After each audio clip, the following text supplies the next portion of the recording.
का स्वागत है आपकी इस ऑनलाइन पाठशाला परिवार में। बहुत दिनों बाद आज हम लोग आपके लिए लेकर आए हैं एक और मॉडल पेपर जो कि आपके आने वाले एग्ज़ाम के लिए हेल्पफुल ज़रूर होगा। देरी के लिए हम माफ़ी चाहते हैं। तो चलिए इस मॉडल पेपर को स्टार्ट करते हैं। ये आपके इंडियन आर्मी टेक्निकल का सैम्पल पेपर है, तो मॉडल पेपर को अंत तक ज़रूर देखिएगा क्योंकि हमने इसमें सामान्य ज्ञान, मैथमेटिक्स और सामान्य विज्ञान के सभी प्रश्नों को समय अनुसार हल किया है। तो आप इनको अंत तक ज़रूर देखिएगा। तो सबसे पहला प्रश्न जो है वह आपके सामने है। Sarnath's lion capital is attributed to. जो सारनाथ का शेर है वह किसे समर्पित किया गया है? तो ये आपके लिए प्रश्न है। तो जो इसका सही आंसर है वह है अशोका, क्योंकि जो अशोका थे इन्होंने यहाँ पर जो ये सारनाथ जो है यह वाराणसी से 10 किलोमीटर की दूरी पर स्थित एक बौद्ध स्थल है। यहाँ पर भगवान बुद्ध ने अपना पहला उपदेश दिया था, जिसे धर्म चक्र परिवर्तन का नाम भी दिया जाता है। तो यहीं से आपके लिए बहुत सारे प्रश्न बन जाते हैं कि सारनाथ किस धर्म से संबंधित है। तो यहाँ पर बौद्ध स्थल है। दूसरा प्रश्न आपको बन जाता है कि जो भगवान बुद्ध ने जो पहला उपदेश दिया था उसे क्या कहा जाता है? तो उसे कहा जाता है धर्म चक्र परिवर्तन। तो यहाँ पर 3-4 क्वेश्चन आपके बन जाते हैं। दूसरा प्रश्न है, Delhi becomes the capital of India on. Delhi Bharat की जो राजधानी थी वह कब बनी थी?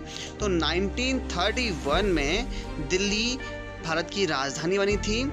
इससे पहले राजधानी जो थी वो कोलकाता थी, और जो उस समय के जो शासक थे किंग जॉर्ज पंचम, उन्होंने 12 दिसंबर 1911 को दिल्ली दरबार की नींव रखी थी, और उसके बाद 1931 को इसको आधिकारिक रूप से राजधानी घोषित किया गया।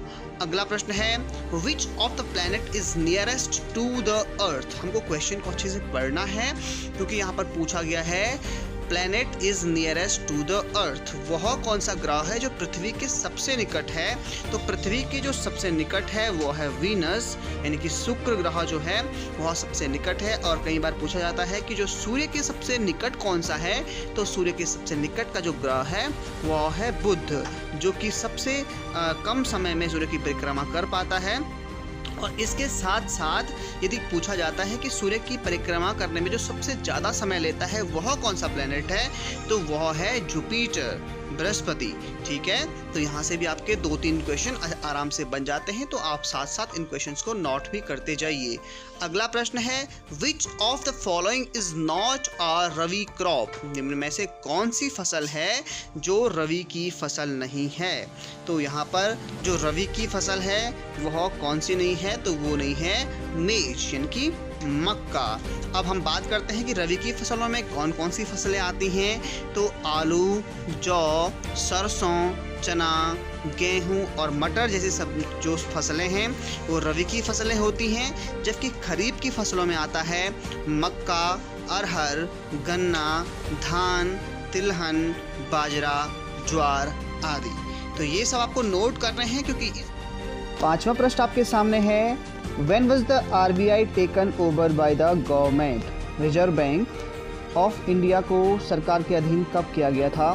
तो रिजर्व बैंक और इंडिया जो था वह पहले एक जो थी प्राइवेट संस्था थी।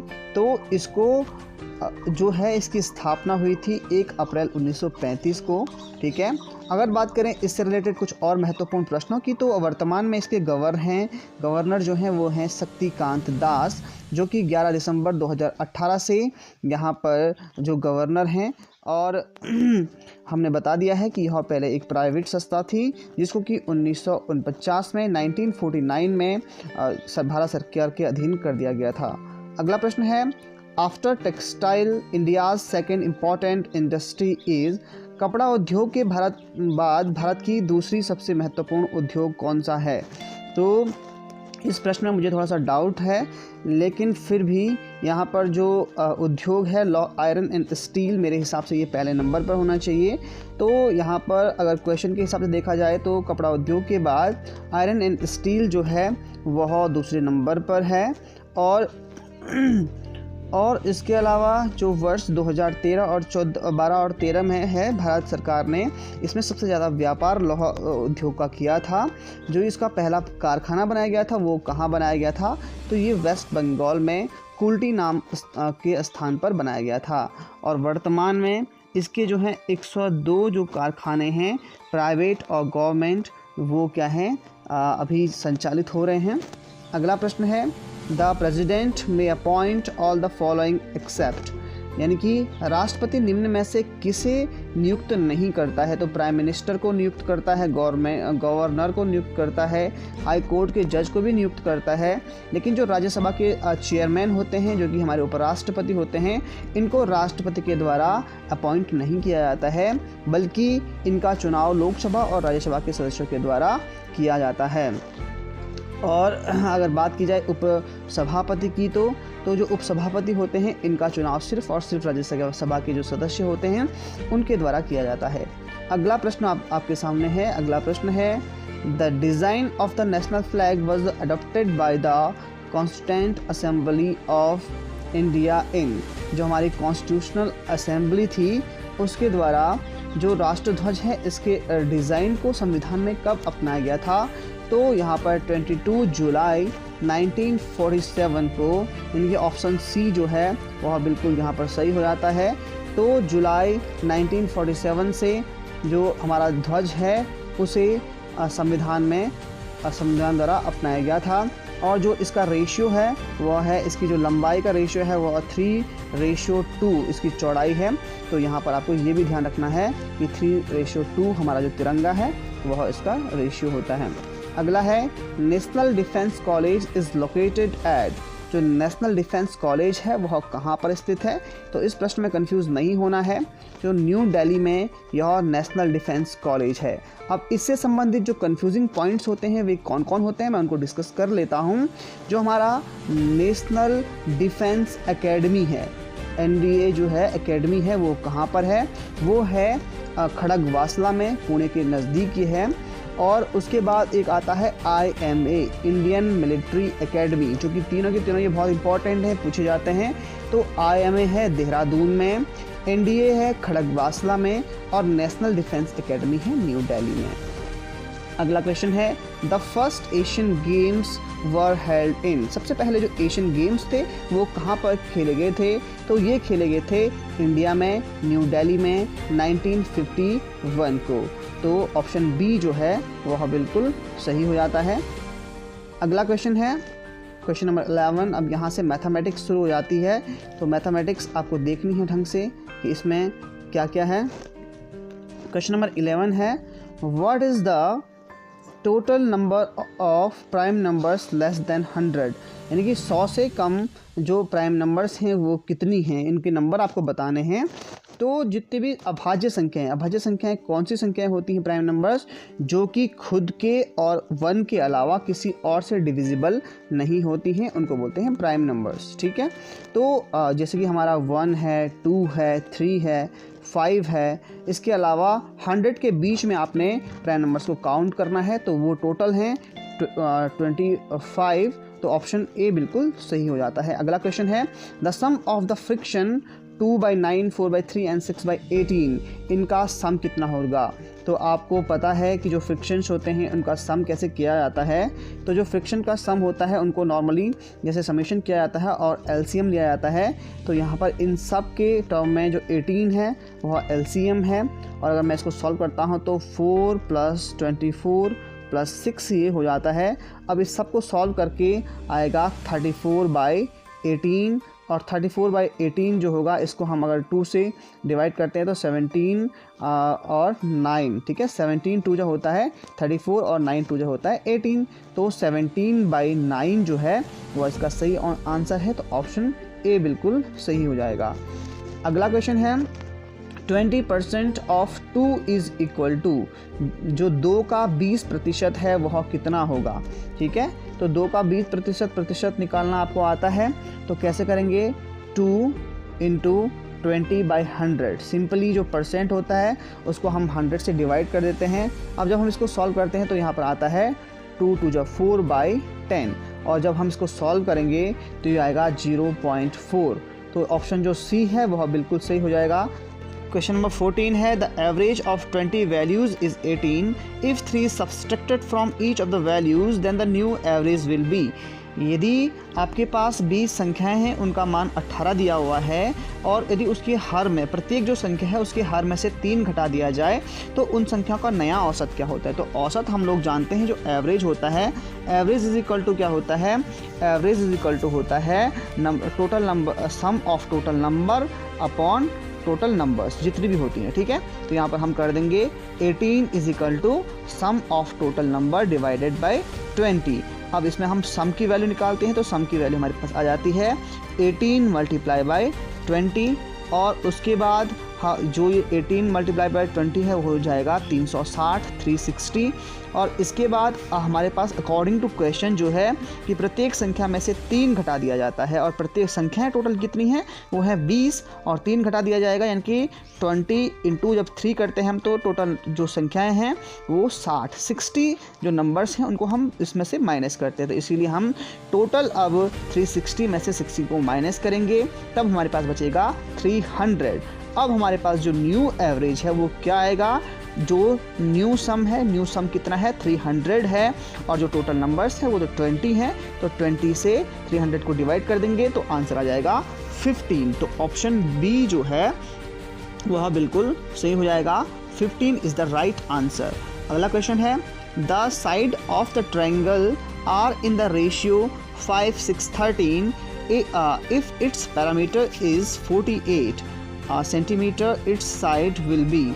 अब यहाँ पर आपको पैरामीटर दिया हुआ है ट्राइंगल का और आप जानते हैं जो पैरामीटर होता है वो क्या होता है, जो सम ऑफ ऑल साइड्स जो होता है वही होता है पैरामीटर। ठीक है, अब हमको रेशियो दिया हुआ है तो हम इसको भी आसानी से सॉल्व कर सकते हैं। इसमें हम क्या कर सकते हैं, 5x plus 6x plus 13x is equal to हमको दिया है 48। तो हम इसको जब सॉल्व करते हैं तो ये हो जाएगा 24x इज इक्वल टू 48। तो हमारे पास x की वैल्यू आ जाएगी 2 और हम अब इस 2 की वैल्यू को इनमें पुट करेंगे तो 5 2 10, 6 2 12 और 13 2 जो हमारे पास हो जाएगा 26। तो यहाँ पर जो ऑप्शन ए है वो बिल्कुल सही हो जाता है इस क्वेश्चन के हिसाब से। उम्मीद है कि आपको इस मेथड से समझ में आ रहा होगा। अगला क्वेश्चन है, if 60% of the student in the school are boys and the number of girls is 972, how many boys are there in the school. यदि इसको जो स्कूल है उस पर 60% विद्यार्थी जो हैं वो लड़के हैं और जो लड़कियां हैं वो 972 हैं, तो कुल लड़कों की संख्या कितनी होगी। तो ये भी बहुत ईजी हो जाता है क्योंकि हमको यहाँ पर लड़कों का परसेंटेज दिया हुआ है 60%, तो 40% जो होंगी वो गर्ल्स होंगी। तो सबसे पहले हम गर्ल्स का नंबर निकाल लेंगे तो क्या हो जाएगा, x इंटू 40/100। बहुत सिंपल है।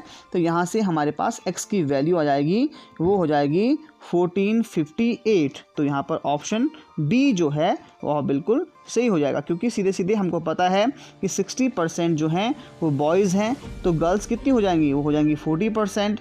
ठीक है, तो हम यहाँ पर गर्ल्स के नंबर्स निकाल देंगे और उससे हम यहाँ पर बॉयज़ का नंबर भी पता कर सकते हैं, तो वो हो गया 1458। अगला क्वेश्चन है, the product of 2 numbers is 216 and their HCF is 3, what is their LCM। ये भी बहुत अच्छा क्वेश्चन है। 2 संख्याओं का गुणन आपको दिया हुआ है 216 है और यहाँ पर उसका HCF दिया हुआ है 3 है, तो LCM आपको निकालना है। तो LCM निकालने के लिए हमारे पास एक फॉर्मूला होता है, LCM into HCF is equal to product of given number. तो हमको ये लर्न करना है, तो यहाँ से हमारे पास LCM की वैल्यू आ जाती है। तो LCM इज इक्वल हो जाएगा 216/3, तो आंसर आ जाएगा 72। ठीक है, तो ऑप्शन डी जो है वह बिल्कुल सही हो जाएगा 72। नेक्स्ट क्वेश्चन है, a table was bought for Rs 2000 and sold for Rs 2200, what is the gain और लॉस। तो ये तो बहुत इजी क्वेश्चन है कि एक जो टेबल है उसको 2000 रुपये में ख़रीदा जाता है और उसके बाद उसको 2200 रुपये में बेचा जाता है, तो आपको कितना लाभ या कितना हानि होती है। तो सीधे सीधे हम यहाँ पर विक्रय मूल्य में से क्रय मूल्य को माइनस कर देते हैं। तो 2200 में से जब 2000 को माइनस करेंगे तो साफ साफ पता चल जाएगा कि 200 रुपये का यहाँ पर क्या हो जाता है, लाभ हुआ है, गेन हुआ है। तो ये ऑप्शन ए बिल्कुल सही हो जाता है। अगर इसको परसेंटेज में पूछा जाएगा तो आप परसेंटेज भी आराम से निकाल सकते हैं। अगला क्वेश्चन है the lowest number of 4 digit which is perfect square is. अब जो लोएस्ट नंबर होता है 4 डिजिट का वो तो हम जानते हैं वो 1000 होता है, लेकिन इसकी एक और शर्त है, ये पूछ रहा है कि वो एक परफेक्ट स्क्वायर भी होना चाहिए। तो जब हम 1000 से आगे की तरफ बढ़ते हैं तो 1000 1 2 3 4 5 लास्ट में हम पहुंचते हैं 1024 पर। ऑप्शन से भी हम आराम से पता कर सकते हैं। और 1024 जो है ये है 32 का स्क्वायर, तो इससे आसानी से हम निकाल सकते हैं। तो ऑप्शन बी बिल्कुल सही हो जाता है। अगला क्वेश्चन है A can do a piece of work in 16 days if B is 60% more efficient than A, then the number of days required by B to do the same piece of work। तो ये भी एक question है, तो इसको हम कैसे करेंगे। यदि A किसी काम को 16 दिन में करता है और B उस काम को करने में 60% सक्षम है, तो अब उस काम को करने में वह कितने दिन लेगा।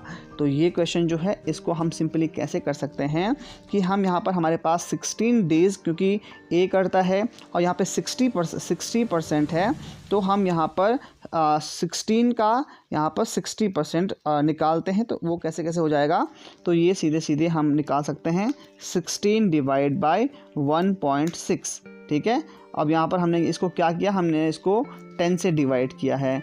ठीक है, तो इसके बाद जब हम इसको सॉल्व करते हैं तो ये हो जाएगा 160 और ये हो जाएगा 16 और यहाँ से हमारे पास वैल्यू आ जाएगी 10। ठीक है, तो 10 डेज़ जो होते हैं और 10 डेज़ में ये काम पूरा हो जाएगा बी के द्वारा।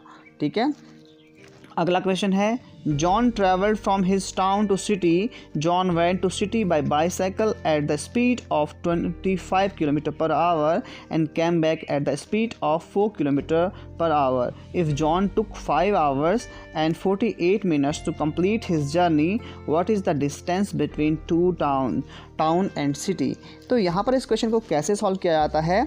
इस क्वेश्चन को सॉल्व करने के लिए हमको यहाँ पर पता है कि साइकिल की स्पीड कितनी है, वो है 25 किलोमीटर पर आवर। तो इससे हम यहाँ पर पहले एक इक्वेशन बना लेते हैं जिसमें कि हमको पहले पता होता है स्पीड इक्वल टू होता है डिस्टेंस अपॉन टाइम। तो यहाँ पर हम टाइम के लिए इस इक्वेशन को बनाएंगे। तो टाइम के लिए हम जैसे कि अभी यहाँ पर डिस्टेंस माना x मान लेते हैं, तो x डिवाइड बाई 25 और दूसरे में टाइम लिया गया तो वो माना x अपॉन 4 होगा। वो कैसे होगा वो आप जान सकते हैं कि स्पीड इक्वल होता है डिस्टेंस अपॉन टाइम, और डिस्टेंस हमने x माना और जो टाइम है वो हमारे पास पता नहीं है। डिस्टेंस हमको पता है कि 4 किलोमीटर है, तो यहाँ पे हो जाएगा x is equal to 4 into जो टाइम है, और उस हिसाब से हम अगर टाइम के लिए निकालना चाहें तो x डिवाइडेड बाय जो स्पीड है वो आ जाएगी।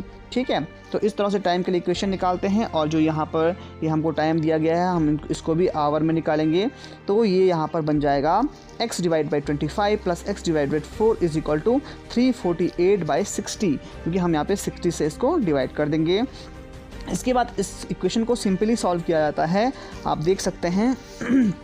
तो हमारा जो आंसर है वो बन जाता है x is equal to 20 kilometre. अतः जो शहर और कस्बे के बीच की दूरी है वह है 20 किलोमीटर। अगर आपको क्वेश्चन समझ में ना आए एक्सप्लेनेशन तो आप कमेंट बॉक्स में लिख सकते हैं, हम उसको दोबारा समझाने का प्रयास ज़रूर करेंगे। अगला क्वेश्चन है the area of a square field is 12.96 centimetre square, the length of wire required to fence it. तो यहाँ पर आपको किसी मैदान का यहाँ पर क्षेत्रफल दिया गया है, उस मैदान में बाड़ लगाने में कितनी तार आवश्यक होगी। तो इस क्वेश्चन को करने के लिए सिंपली हमको यहाँ पर क्या पता है, हमको यहाँ पर पता है उसका एरिया, और जो एरिया होता है, एरिया के लिए स्क्वायर के लिए क्या फार्मूला होता है, जो स्क्वायर का फार्मूला होता है वो होता है क्या, लेंथ इंटू विड्थ। ठीक है, तो यहाँ पर जो स्क्वायर क्योंकि यहाँ पे गिवन है तो इसका हो जाएगा साइड इंटू साइड।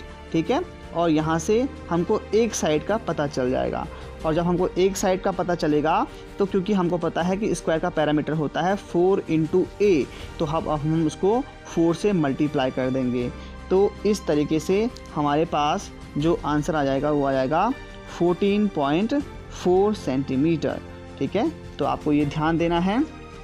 अगला क्वेश्चन है the surface area of a cube one of whose edge is 9 centimetre is, हमको एक घन की यहाँ पर साइड दी गई है 9 सेंटीमीटर है, तो हमको उसकी सतह का क्षेत्रफल निकालना है। तो बहुत इजी है, क्योंकि हमको पता है क्यूब का जो एरिया होता है वो कैसे निकलता है, वो निकलता है side into side into side. तो यहाँ पर आंसर हो जाएगा 9 इंटू 9 इंटू 9, तो हो जाएगा 729। तो ऑप्शन बी बिल्कुल सही हो जाएगा। अगला क्वेश्चन है, when 35 is added to 5 times a certain number the result is 10 the number is, यदि किसी संख्या के 4 गुने में 34 जोड़ दिया जाए, माना वह संख्या है x और इसका 4 गुना हो गया 4x, तो इसमें हमने यदि 34 जोड़ दिया और इसका जो सम है वो है माना 100, तो वो बोल रहा है कि वह संख्या कितनी होगी।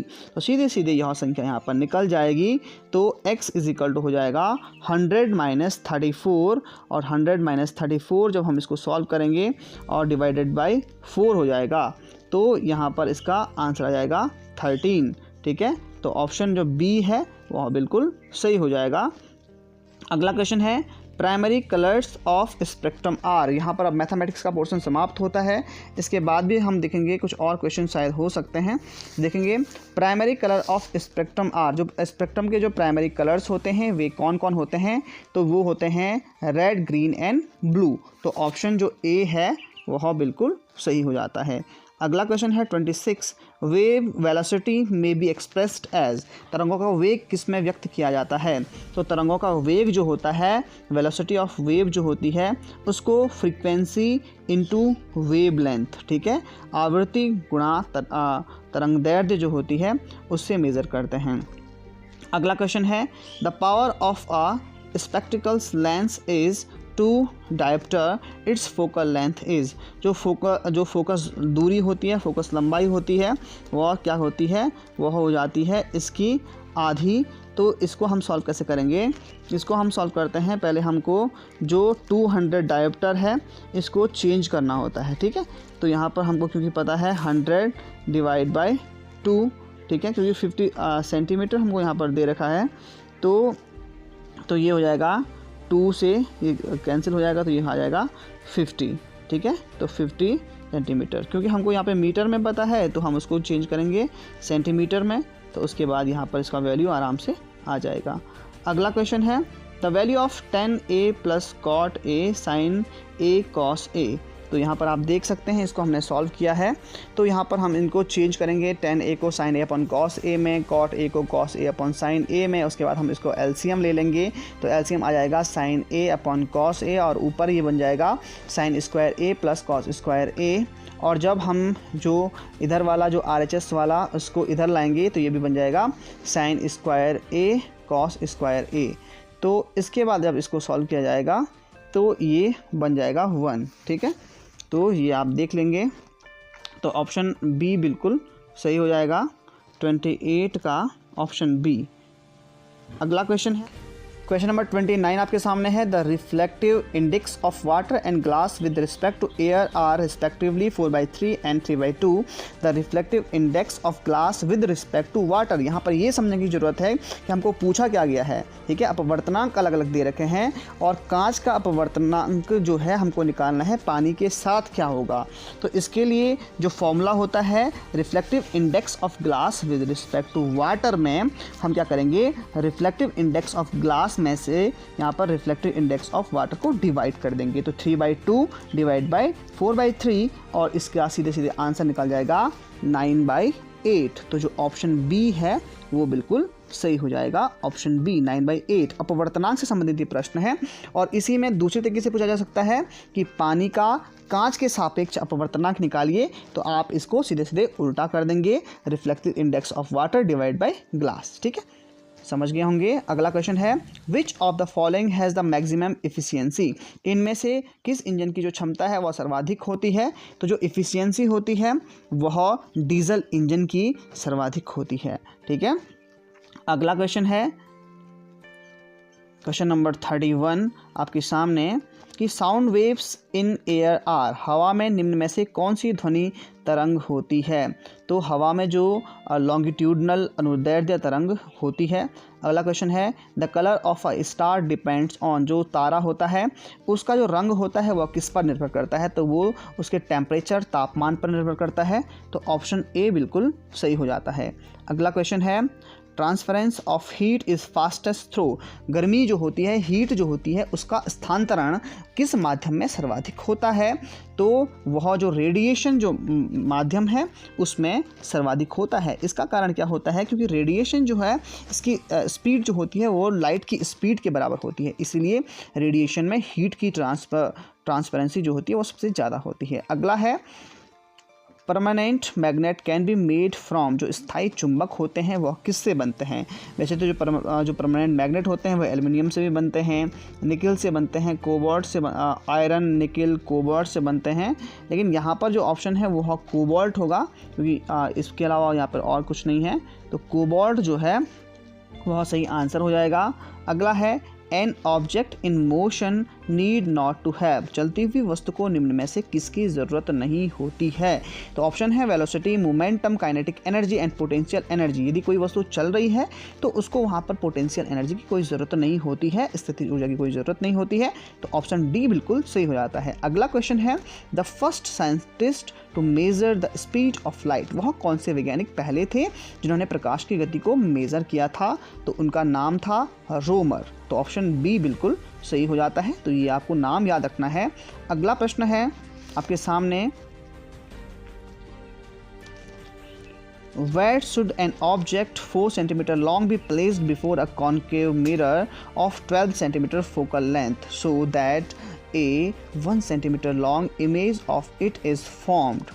ठीक है, तो इसकी आपको बतानी है लेंथ, यानी कि अब आपको समझाता हूँ कि एक 4 सेंटीमीटर लंबी जो वस्तु है उसकी जो फोकस लंबाई है, उसकी फोकल की लंबाई है 12 सेंटीमीटर। अब ये अवतल दर्पण के सामने इसको किस जगह रखा जाए कि इसका प्रतिबिंब जो है वह 1 सेंटीमीटर लंबा बने, तो ये प्रश्न मैं आपके लिए छोड़ता हूँ, क्योंकि आपके लिए मैंने एक भी प्रश्न आज नहीं दिया है, तो ये क्वेश्चन आप ज़रूर है, उम्मीद करके आप मुझे ये क्वेश्चन सॉल्व करके इसका आंसर जो है कमेंट बॉक्स में लिखेंगे। अगला क्वेश्चन है साउंड ट्रेवल्स फास्टर इन, जो ध्वनि की माध्यम में अत्यधिक तेज से चलती है, वह किस माध्यम में सबसे ज़्यादा तेज चलती है ध्वनि। तो यहाँ पर अलग अलग ऑप्शन दिए हैं कंफ्यूज करने के लिए, तो जो सही आंसर है वह है लोहे की अपेक्षा जो लकड़ी है, लकड़ी में ध्वनि की स्पीड जो होती है वह ज़्यादा होती है। अगला है which law is involve in a act of cleaning A carpet bye beating it with a stick, यानी कि जब किसी कारपेट को किसी डंडी से झाड़ते हैं तो उससे धूल निकलती है, तो उसमें कौन सा नियम लगता है, तो उसमें लगता है the first law of motion, जो क्या है जड़त्व का नियम है, लॉ ऑफ इनर्शिया है, क्योंकि क्या कहता है कि जब कोई वस्तु स्थिर रहती है वह स्थिर ही रहेगी, जब कोई वस्तु गतिमान रहती है तो वह गतिमान ही रहेगी, जब तक कि उस पर कोई बाहर से कोई बल ना लगे। अब यहाँ पर कारपेट की स्थिति में देखेंगे जो धूल के कण हैं वह उस पर स्थिर हैं, लेकिन जब हम उसको डंडे से पीटते हैं तो वहाँ पर हमने उस पर फोर्स लगाया है, इसलिए वो धूल के जो कण हैं वो अपनी स्थिर अवस्था से गति की अवस्था में आ जाते हैं। अगला प्रश्न है when milk is cold a cream separated from it due to, जब दूध को मथा जाता है तो मलाई दूध से किस कारण से अलग होती है, तो वहाँ पर जो सेंट्रीफ्यूगल फोर्स लगता है उसी के कारण से, जो अभिकेंद्रीय बल लगता है इस कारण से ही मलाई अलग होती है। इस प्रकार की एक मशीन का यूज़ आपकी डेयरीज फॉर्म में भी यूज़ किया जाता है, जहाँ पर वो जो दूध होता है उसका निरीक्षण करते हैं और वहाँ पर इसी तरह की एक मशीन होती है सेंट्रीफ्यूगल फोर्स वाली, जिससे कि वो पता करते हैं कि यह जो दूध है वह कितने टोन वाला है, वह कितना यहाँ पर उसमें कितनी मलाई बन रही है, कौन कितना प्योर है। अगला क्वेश्चन है question number 41 mixture of iron and sulphur is separated by, लोहे और सल्फर के मिश्रण को किस मेथड से अलग किया जाएगा, तो कोई भी रासायनिक मेथड इसमें यूज़ नहीं कर पाते हैं, इसमें ये मैग्नेट को उसके सामने रखा जाता है, मैग्नेटिक विधि से ही सल्फर से लोहे को अलग किया जाता है। जो मैग्नेट होता है वो लोहे को अपनी ओर आकर्षित कर लेता है और जो सल्फर होता है वो सेपरेटली बच जाता है। अगला क्वेश्चन है fog is a colloid solution of, जो कोहरा है वह किसका एक कोलाइडी विलयन है, तो जो ये कोहरा होता है ये लिक्विड और गैस का एक विलयन होता है। अगला क्वेश्चन है number of neutrons in a nucleus of sodium is, इसका एटॉमिक नंबर दे रखा है 11, एटॉमिक मास दे रखा है 23। तो आपको बताना है कि इसका न्यूट्रॉनों की संख्या कितनी होगी। तो न्यूट्रॉनों की संख्या के लिए जो फॉर्मूला होता है वो होता है परमाणु भार माइनस परमाणु क्रमांक। तो यहाँ पर 23 माइनस 1 हम कर देंगे तो वहाँ पर हमारे पास आंसर बच जाएगा 12। ठीक है, तो ऑप्शन बी बिल्कुल सही है। अगला क्वेश्चन है, name the scientist who discover the neutron. किस वैज्ञानिक ने न्यूट्रॉन की खोज की थी। तो ये बहुत ही कॉमन क्वेश्चन है। तो चैडविक ने जो की थी वो की थी न्यूट्रॉन की खोज। तो ऑप्शन डी बिल्कुल सही हो जाता है। अगला क्वेश्चन है, volume of 1 mole of gas at NTP is कितना होगा। ठीक है, देखिए सामान्य ताप और दाब पर 1 मोल गैस का माप कितना होता है। तो 1 मोल गैस के माप के लिए 22.4 लीटर होता है। तो आपको ऑप्शन ए बिल्कुल सही हो जाता है। अगला क्वेश्चन है, यहाँ पर ये क्वेश्चन दोबारा रिपीट हो रहा है। तो इसके बाद अगला क्वेश्चन आता है, the bond of potassium chloride is. जो पोटेशियम क्लोराइड का जो बंध है वो कौन से प्रकार का बंध है। तो वो है इलेक्ट्रोवैलेंट बॉन्ड यानी कि वैद्युत संयोजक बंध। तो इस प्रकार के प्रश्न भी कई बार पूछे जाते हैं, तो आपको इन प्रश्नों को भी पढ़ना है। अगला क्वेश्चन आपके सामने है question number 49, molecular weight of calcium hydroxide is. Calcium hydroxide का आणविक वजन कितना होगा। तो यहाँ पर हम कैल्शियम हाइड्रोक्साइड का आसानी से वजन निकाल सकते हैं। तो वो होगा आपका 18.5। तो ऑप्शन डी बिल्कुल सही हो जाता है। अंतिम प्रश्न है आज के इस क्वेश्चन पेपर का, unit of equivalent weight is. जो बराबर वजन की इकाई होती है वह कितनी होती है। तो वैसे वजन की इकाई जो है यहाँ पर दे रखी हैं, लेकिन जो आंसर है वो है नन ऑफ दीज। इनमें से कोई नहीं होता है इक्विवेलेंट वेट का यूनिट, क्योंकि इक्विवेलेंट वेट की जो यूनिट होती है वो होती है एटॉमिक मास यूनिट। ठीक है, और जैसे कि एग्जांपल के तौर पर अगर देखते हैं तो ये क्या होता है, जैसे कि हमारा हाइड्रोजन होता है, हाइड्रोजन का एटॉमिक मास होता है 1.008। तो यहाँ पर यही एटॉमिक वेट होता है और यही इक्विवेलेंट वेट की यूनिट होती है। उम्मीद है दोस्तों आपको क्वेश्चन पेपर काम का लगा होगा, आपको समझ में आया होगा। तो जितने भी क्वेश्चन आपको डाउट हैं आप उनको कमेंट बॉक्स में लिख सकते हैं, उनके आंसर्स हम आपको बताएंगे ज़रूर। और अगर आपको ये वीडियो यूज़फुल लगी है तो प्लीज़ वीडियो को लाइक ज़रूर कर दें और अपने दोस्तों को इस वीडियो को वहाँ पर शेयर करें। और यदि आपने अभी तक चैनल को सब्सक्राइब नहीं भी किया है तो प्लीज़ आप चैनल को सब्सक्राइब कर दें, क्योंकि लेट में ही सही लेकिन हम आपको वीडियोज़ प्रोवाइड करते रहेंगे। अगर आप हमारे साथ बने रहेंगे तो हम इन वीडियोस को कंसिस्टेंटली आपके लिए प्रोवाइड करते रहेंगे। तो दोस्तों इसी के साथ आज के लिए इतना ही। वीडियो देखने के लिए आपका बहुत बहुत शुक्रिया।